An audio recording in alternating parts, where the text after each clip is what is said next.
ಈಗ ಕೀಳಿರಮೆ ಅಥವಾ guilty conscious ಅಥವಾ ಇನ್ಫೀರಿಯಾರಿಟಿ ಅಂತ ಹೇಳಿದ್ವಲ್ವಾ, ಅದಕ್ಕೆ 12ನೇ ಶತಮಾನದಲ್ಲಿ ಬಸವಣ್ಣನವರು ಒಂದು ವಚನ ಹೇಳ್ತಾರೆ.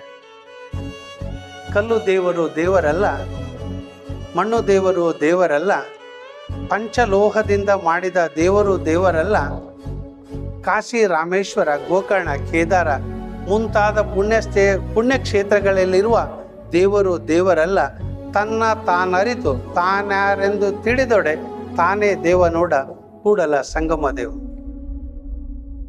ಸರ್ ಮತ್ತೆ ದುರ್ಗಮ್ಮನ ಗುಡಿಗೆರೆ ದೇವ್ರಲ್ಲೇನು ಸರ್? ಮಾದೇವತ್ತ ಅವು ನಮಗೆ ಬೇಕಾಗಿಲ್ಲ, ನಾವು ಕಾಮರ್ಸ್ ಮಂದಿ. Income expenditure profit last stanza ಅಷ್ಟೇ ಹೇಳ್ಬಿಡ್ತೀನಿ. ಲಾಸ್ಟ್ ಸ್ಟ್ಯಾಂಜ ಏನು? ತನ್ನನ್ನು ತಾನರಿತು ತಾನ್ಯಾರೆಂದು ತಿಳಿದೊಡೆ.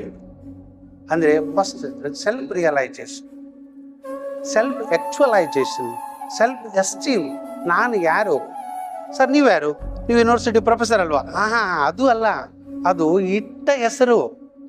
What is my talent? What is my capability? What is my calibre? One should understand. ಮಕ್ಕಳು ಅರ್ಥ ಮಾಡ್ಕೋಬೇಕು. ಇಷ್ಟೆಲ್ಲ ನಾನು ಇಷ್ಟು ಜ್ಞಾನದಿಂದ ಇನ್ನು ಯಾವ ಮಟ್ಟಿಗೆ ನಾನು ಬೆಳಿಬೋದು? Yes, thousands of miles begins from first step. ಯಾವುದಾದ್ರೂ ಒಂದು ಉನ್ನತ ಸಾಧನೆ, ತೇನ್ಸಿಂಗ್ ಏನಾದ್ರು ಹಿಮಾಲಯ ಪರ್ವತ ಹತ್ತಿದ್ದಲ್ವಾ, ಡೈರೆಕ್ಟ್ ಮ್ಯಾಕ್ ಜಂಪ್ ಮಾಡಲಿಲ್ಲ, ಫಸ್ಟ್ ಸ್ಟೆಪ್ಪಿಂದನೇ ಸ್ಟಾರ್ಟ್ ಮಾಡಿದೆ. ಹಾಗಾಗಿ ಇಲ್ಲಿ ನೋಡಿ, ತನ್ನನ್ನು ತಾನರಿತು. ಈಗ ಯಾರು ಅರ್ಥ ಮಾಡ್ಕೋಬೇಕು? ಒಂದು ಸ್ಟೂಡೆಂಟ್ಸ್ ಅರ್ಥ ಮಾಡ್ಕೋಬೇಕು, ಇನ್ನೊಂದು ಪೇರೆಂಟ್ಸ್ ಅರ್ಥ ಮಾಡ್ಕೋಬೇಕು. ಸ್ಟೂಡೆಂಟ್ ಏನು ಅರ್ಥ ಮಾಡ್ಕೋಬೇಕು? ತಮ್ಮಲ್ಲಿರ್ತಕ್ಕಂಥ ಗಿಲ್ಟಿ ಕಾನ್ಸಿಯಸ್ ಬಿಟ್ಬಿಡಿ. ನನಗೆ ಬರಲ್ಲ ಅಂದ ಶಬ್ದ ನಿಮ್ಮ ಮನಸ್ಸಿನಿಂದ ಕಿತ್ತೊಗೆದು ಬಿಡ್ಬೇಕು, ಬೇರು ಸಮೇತ ಕಿತ್ತೊಗಿಬೇಕು. ಯಾಕೆ ಕಿತ್ತೊಗಿಬೇಕು? ಬೇರು ಬರಲ್ಲ ಅನ್ನೋ ಶಬ್ದನೇ ಇಟ್ಕೋಬಾರ್ದು. ಯಾಕೆ ಬರಲ್ಲ? 10 ಸಲ ಓದಿ, 10 ಸಲ ಬರೀರಿ, 1 ಸಲ ರಿಯಲೈಸ್ ಮಾಡಿ ಏನು ಓದಿದ್ದೀರಿ, ಏನು ಬರ್ದಿದ್ದೀರಿ ಅಂತ. ಆ ರೈಟರ್ಗಿಂತಲೂ ಚೆನ್ನಾಗಿ ನೀವು ಬರಿಬಲ್ರಿ.